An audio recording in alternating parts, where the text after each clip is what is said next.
Ho, ho, ho. Allô, bienvenue dans une nouvelle vidéo. Aujourd'hui, ma vidéo porte sur le deuxième trimestre. J'avais vraiment envie de vous en parler. Puis aussi, je vais vous parler de qu'est-ce qu'il faut manger enceinte parce que moi, ça a été vraiment la première question. J'avais tellement peur. On dirait qu'il n'y avait rien qui me satisfaisait sur ce que je lisais. Fait que si je peux vous aider là-dessus, ça va me faire plaisir. Comme vous pouvez voir, j'étais habillée pareil comme hier, la vidéo du premier trimestre. Mais c'est parce qu'aujourd'hui, je filmais mes 3 vidéos sur les 3 trimestres de grossesse. Donc, n'hésitez pas à vous abonner pour pas manquer ma vidéo du 3e trimestre qui va sortir demain. Puis là, n'oubliez pas d'aller écouter ma vidéo du premier trimestre. Donc, je vais commencer tout de suite avec le 2e trimestre. Pour moi, le 2e trimestre, ça a été le trimestre bonbon. Puis je pense que c'est beaucoup de femmes qui vivent ce trimestre-là de cette façon-là. Je sais pas, là, tu sais, il y en a qui, les symptômes du premier trimestre se rallongent. Mais pour la plupart, comme j'ai parlé avec mes amis et tout, c'était vraiment le trimestre qu'on n'avait plus de symptômes de grossesse, mais en tout cas vraiment moins. Pour moi, c'est le trimestre parfait, ok? Tes symptômes, ils sont diminués pour ma part, en tout cas. Désolée pour les femmes qui ont les premiers symptômes. Ils continuent encore à ce trimestre-là. Mais c'est aussi le moment que, tu sais que ton bébé va bien parce que tu passer à côté de l'échographie que tu as pu voir enfin ton bébé dans ton ventre, puis tu sais qu'il va bien. Fait que ça, c'est tellement un soulagement. Maintenant, tu peux l'annoncer. Fait que ça, c'est vraiment le fun.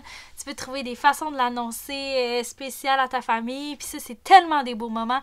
Là, tu commences à avoir hâte à la 2e échographie. Parce que entre la première échographie puis la 2e, il y a comme tellement un temps.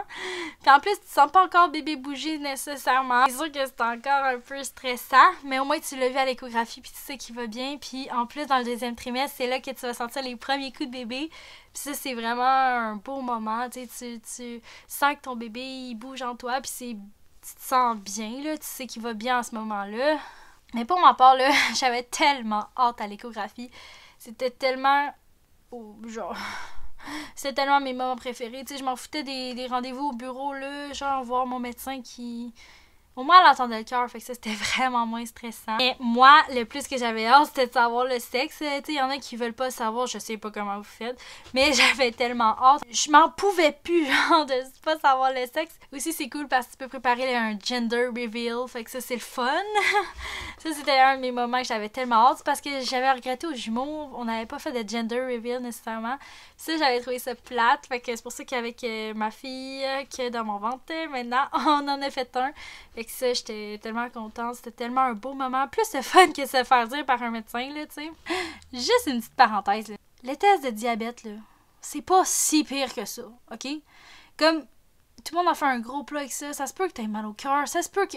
Mais, tu sais, on s'entend, là, c'est un jus, là, que tu bois en 5 minutes. C'est sûr qu'à la fin, ta dernière gorgée, elle te donne mal au cœur. On va se le dire, là, parce que c'est un jus sucré. Mais c'est pas si pire que ça, tu sais, comme... Pour ma part, ça a bien été, là. Puis j'ai entendu plein d'autres personnes, ça a super bien été, là. Fait que... Juste pas trop vous inquiéter avec ça. Même si je vous dis ça, puis vous êtes stressés, ben comme... Je comprends qu'on peut pas tout contrôler nos émotions enceintes, parce que ça, c'est un autre de mes symptômes du 2e trimestre, par contre, là. C'est que je suis tellement, comme, émotive. Tout me fâche, tout me frustre.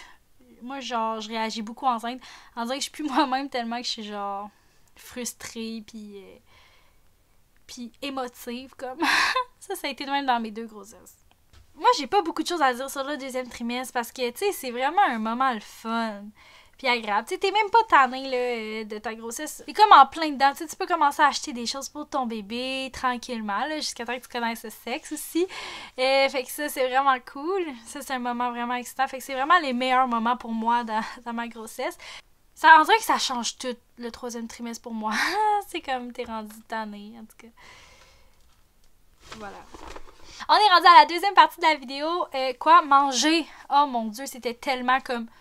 la chose que je me demandais le plus, parce qu'on parle de l'hystériose, toxoplasme, toutes ces maladies-là qui font que tu peux avoir une fausse couche, tu peux... Hey! Tout ça, là, c'était tellement stressant pour moi. Surtout, comme je vous ai dit, sur les sites, on dirait que j'étais pas satisfaite à chaque fois que je regardais un site, parce que je savais jamais exactement quoi pas manger, tu sais. Je veux juste vous dire que je suis pas une professionnelle, là. Je suis pas une professionnelle du tout.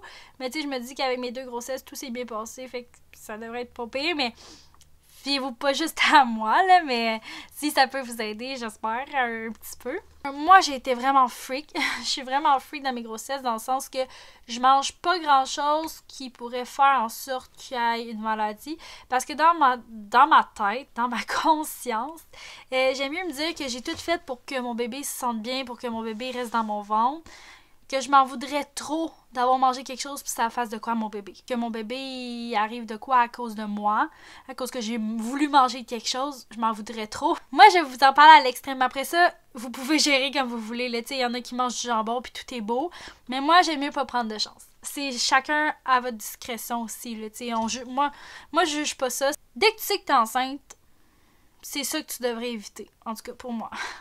Sur ce que j'ai lu, parce que j'ai fait tellement de lectures là-dessus, j'ai lu tout ce qu'il fallait pour ça. Il y a même des applications sur Internet que tu peux écrire qu'est-ce qu'il faut manger, puis il va te dire si tu dois le manger ou si c'est à éviter ou blablabla. Ils te font tellement peur avec ça, là. C'est comme, si tu manges ça, oh mon Dieu, genre ton bébé va mourir. T'sais, on s'entend-tu que c'est juste 9 mois? Comme, tu te prives juste 9 mois, là. Je pense que ça va. Mais, dans un autre sens, ils te font vraiment peur. T'sais, tu peux pas manger non plus de ta grossesse. Là. Donc, premièrement, l'alcool, drogue, on va se dire, là, c'est tellement facile, on sait qu'il faut pas boire ça. Mais la seule petite différence, c'est que, tu sais, dans les vins désalcoolisés, là, ils disent tout le temps qu'il y a comme un petit pourcentage quand même d'alcool. Fait que moi, j'essaye de prendre comme les bières 0,0% d'alcool. Mais, tu sais, on s'entend-tu qu'à ma grossesse de jumeaux, j'ai bu des coolers, c'est comme des bouteilles de vin désalcoolisées, puis mes enfants, ils se portent à merveille, ok? Fait qu'il faut pas commencer à paniquer avec ça. Mais, tu sais, j'essaie de faire attention à ça, là. Aussi, ils disent de prendre pas de charcuterie. Moi, je mange juste zéro charcuterie, même cuit, pas cuit, n'importe comment. Je mange juste zéro ça. Comme je vous ai dit, je vais pas prendre de chance. Mais ils disent que un coup cuit, ça élimine plusieurs bactéries. Même chose pour le fromage. Ils disent de pas en manger du tout, comme les pâtes molles et tout. Mais ils disent que c'est correct si c'est cuit. Fait que, tu sais, moi, je me suis tout le temps demandé quel fromage je peux manger ou pas. Mais écoute, j'en mange juste pas de fromage. À part du fromage cheddar, tu sais, je mange aucun autre fromage. Tu sais, si t'as envie de manger du fromage ou que de quoi, ben, fais-le cuire. Habituellement, ça a l'air que tout est beau. Mais il y en a qui mangent du brie, comme je vous dis, pis qu'il y a rien qui s'est passé, mais j'aime mieux pas prendre de chance. Bon, le café, ils disent d'en prendre 300 mg, fait que c'est à peu près 1 à 2 tasses par jour. Il y a de la caféine dans le chocolat, que tu sais... C'est juste que, mettons, on prend pas 10 cafés par jour, là. C'est tout, là, d'après moi, là. C'est juste à l'excès que ça devient, comme, problématique. Aussi, comme, ils disent de pas prendre d'Advil. Prends plus des Tylenol. Mais il y a un article récemment qui est sorti qui dit que le Tylenol, ça peut avoir un effet sur le TDAH ou quoi que ce soit. Je peux vous mettre le lien dans la barre de description. Encore une fois, tu peux en parler à ton médecin, là, puis tu vas voir qu'est-ce qu'il va te dire à ce moment-là. Tu sais, je pense vraiment que ça doit être si t'en prends sur une base régulière ou si t'en prends beaucoup trop. Moi, pour ma part, j'en prends pas du tout, mais comme, honnêtement, je pense pas qu'une Tylenol, ça allait affecter à ce point-là un bébé, là, tu sais. Aussi, ils disent de bien cuire la viande, fait que c'est pas de tartare, comme on le sait, ça c'est comme évident. Mais mettons, un steak, prends-le pas saignant, là. Prends-le cuit, bien cuit. En tout cas, moi, je les prends tout le temps très, très bien cuit. Même chose pour les sushis, tu sais, pas de poisson cru et tout. Niveau comme fruits de mer, le poisson, moi, j'ai aucune idée de tout ce qu'on peut prendre ou pas. On dit on peut prendre du saumon, y a pas de problème. Mais moi, comme je suis extrême, j'en prends pas. Je me dis 9 mois, après ça, je peux manger ce que je veux. Il y en a qui mangent des sushis végés, puis y a pas de problème, fait que... Ça fait pas mal le tour de ce qu'il faut manger ou pas, habituellement, là. Mais tu sais, si t'as un doute, comme je vous dis, va regarder sur Internet. Il y a plein de sites que tu peux écrire l'aliment que tu veux manger. Puis ils disent si c'est bon ou pas. Fait que ça m'a vraiment aidé. Aussi, là, si vous avez quoi que ce soit que j'ai pas assez répondu ou si vous avez d'autres questions, vous pouvez me l'écrire dans les commentaires. Je vais juste répéter que je suis pas une professionnelle de la santé. Fait que, tu sais, vous êtes pas obligé de m'écouter. Mais si ça peut juste vous guider, ça me ferait super plaisir. Donc, je vous souhaite une très belle journée. Bye! Ho, ho, ho!